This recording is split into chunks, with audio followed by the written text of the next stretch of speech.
To see a trash house, literally, and it is stinking up the neighborhood. Yeah, it's also angering the neighbors as well. The smell, the appearance, the garbage piled on the front yard up to the second floor of the home. And it's not like authorities haven't done anything about it. No, in fact, the owner has been hit with hundreds of thousands of dollars in fines. So what is going on? Here's Eyewitness News reporter Rob Nelson. Outside this house in Jamaica, Queens, there are mountains of mess stacked nearly to the roof. Clutter fills nearly every inch of the property, both the front yard and in the back. A true neighborhood eyesore. And this is just the outside.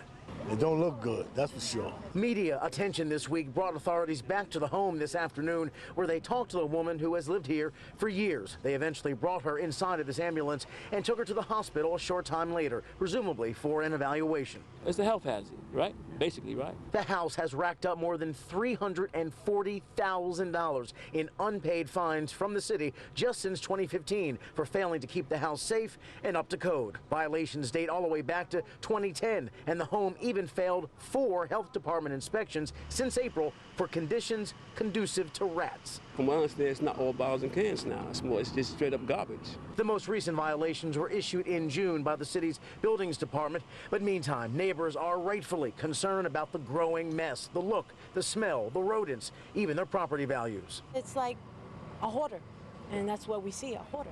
It's clear here that the issues go deeper than just a messy front yard. And because of that, there is sympathy in the neighborhood as well. She's a great person, but she needs a lot of help. I hope she gets that support. Well, despite all of that mess, though, the city's hands are pretty much tied. After all, the sanitation department just can't go on private property and take things away. And structurally, the house has no problem. So demolition really isn't an option either. So the bottom line is it's unclear exactly what can be done and when.